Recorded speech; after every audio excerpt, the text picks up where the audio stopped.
This question I got from our YouTube subscriber, Boost channel. He always comments and very active. Thank you for your support. Thank you for sharing your thoughts. Really appreciate you. You're asking great questions, so I shot a video to answer it. Here's the question.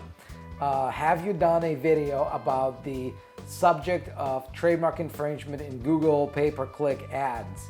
As you must know, some cheating businesses will have paid ads on Google where the trigger words are a competitor's brand.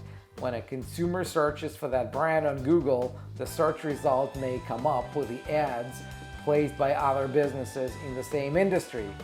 It may be obvious trademark infringement if the actual brand word is visibly on screen and in the ad, but if it's just an invisible trigger keyword, then what do you think the brand owner can and should do? Could be a very relevant video idea in this modern age. And yes, it is. So my name is Andrei Answers. I'm the founder of Trademark Factory. I've answered hundreds of questions like this one on this channel. Make sure you subscribe, get notified whenever the next video goes live. And I will answer this question right now.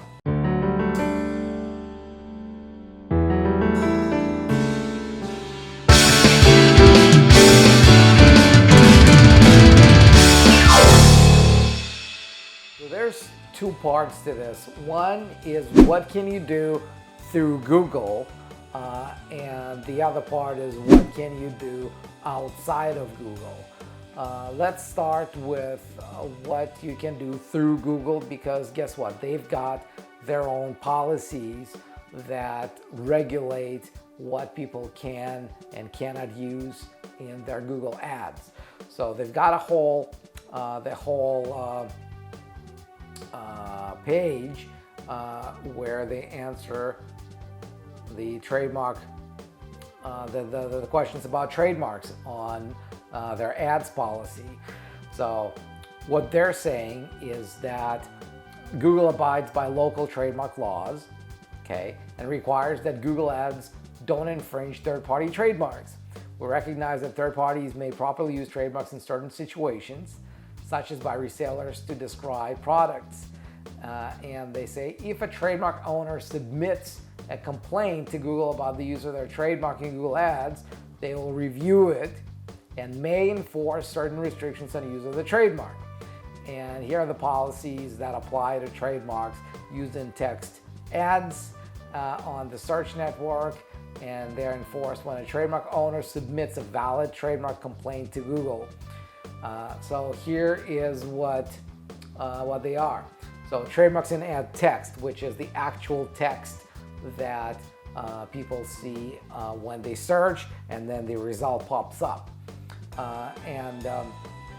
They say in response to trademark owner complaints, we may restrict the use of trademarks in ad text.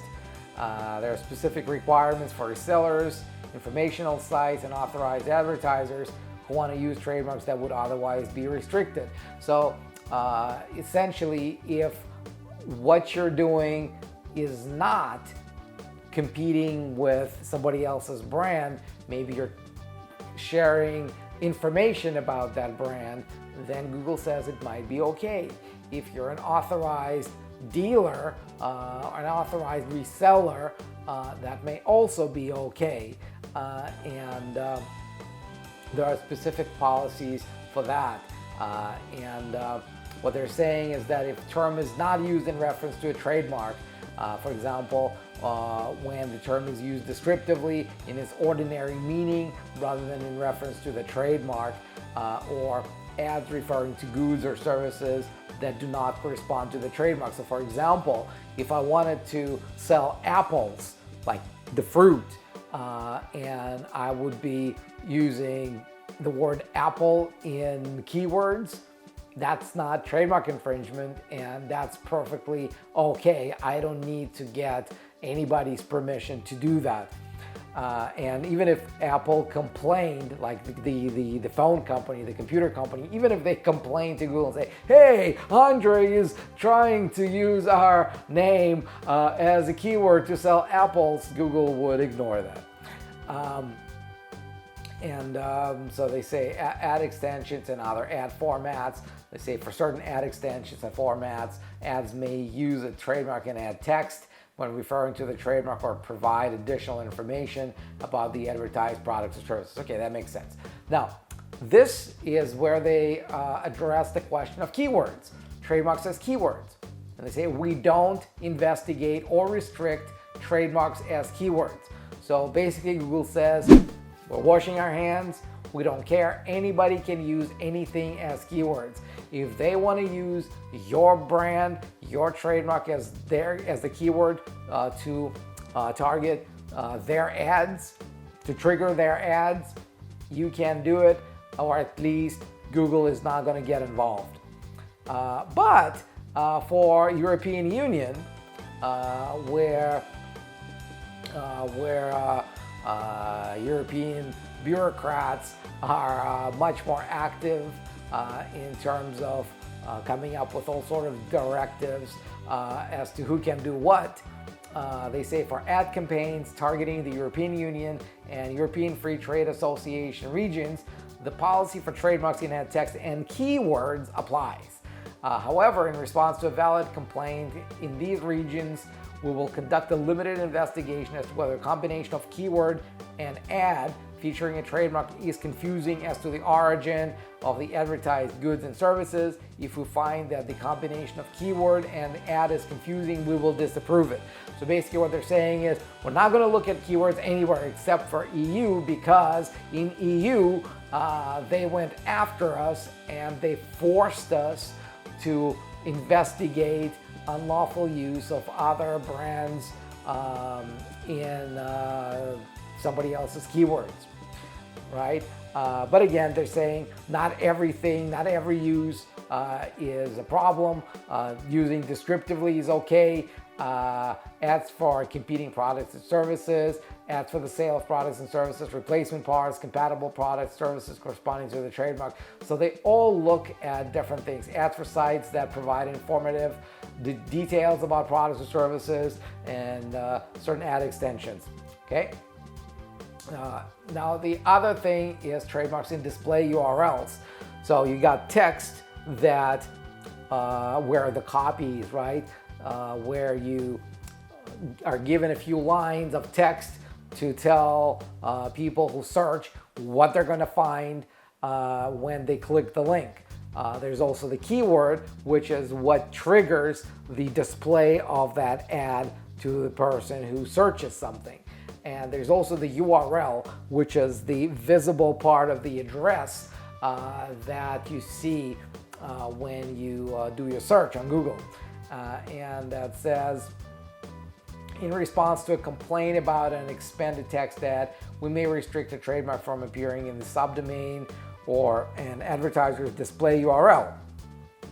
Note that the ad may not be disapproved. Instead, no subdomains will appear in the display URL. Trademark owners can contact the advertiser directly if they have any other concerns about display URLs. So again, they're saying that display URL, the link, is not considered part of the text. Trademark in Google search results. They don't investigate the use of trademarks in sites that appear in Google search results.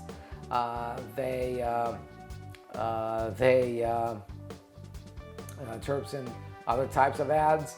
So this policy only applies to trademarks in Google Ads, text ads on the search network, and they may remove certain specific ads on Google network in response to trademark owner complaints. So this is what Google is gonna do, right? If you complain directly through them. So if you see that somebody is using your brand in the text of the actual ad, something people see, then you can resolve it through Google directly. This is probably the shortest path to shutting down somebody who's using your brand to target your target market away from you and towards their products and services. Outside of that, it's problematic. And then you have to go to courts. That's really the only other alternative. I mean, you can send demand letters, but if your demand letter is ignored, then the final instance is the court. And courts have decided these issues differently, right? Depending on jurisdiction, some courts say it's okay to use somebody else's keyword to advertise their own stuff, because in the end of the day, when somebody clicks on that ad, as long as they're not confused into believing that the advertiser's site is the same site as the site of the brand owner whose brand was used for the keyword, they say it's okay. Even if there's this idea of initial interest confusion. There's a whole doctrine of initial interest confusion that states that if initially you are driven to take an action because you thought that the action is offered by the brand owner, even if after that you immediately understand that it's actually not them, that was bait and switch, and if you then have full clarity that whatever website you're looking at or whatever physical location you're looking at has nothing to do with the original brand that you thought you were looking for, it's called initial interest confusion. They say even if there's no confusion at the point of the sale, the initial interest confusion could be enough to be recognized as trademark infringement. Another example in real life scenario, like imagine you're driving down the highway, you see a McDonald's sign, the Golden Arches, right? You pull over and you realize that there's just one restaurant anywhere nearby, and it's not a McDonald's, but you're so hungry that you're tired, you're hungry, and it's open, right? You go in, you order, maybe you're frustrated that it's not McDonald's, but you still buy something. So that's the classic bait and switch. So you know it's not McDonald's when you make your order, but it was the sign that made you take that exit. So that's the classic case of initial interest confusion. So for example, in Canada, they ruled, the courts ruled that using somebody else's brand as a keyword on Google does not constitute trademark infringement. So it can be done. In US, on the other hand, there are multiple court case decisions that say it is trademark infringement. In Europe, apparently, they forced Google to police that. So it's done on a per country basis. And it's not settled law on a general level. And really what you need to do is, if that's that much of a concern to you, is to study the local laws and court decisions to see how courts look into that, and maybe use the court system to go after the advertisers. You won't go after Google, but you can go after the advertiser who's using your brand to advertise their products and services. Now, I hope this answers your question, makes this a little clearer, and if it does, I encourage you to like this video and subscribe to get notified whenever the next video goes live. And if you got a question for me that I haven't answered yet, like I said, I've answered hundreds of questions like this on this channel. And if you think there's something else that you really need to know about trademarks, about brands, about intellectual property, about entrepreneurship, post a comment below. And I'll do my best to answer a question in a video just like this one. And until then, I will see you in the next video.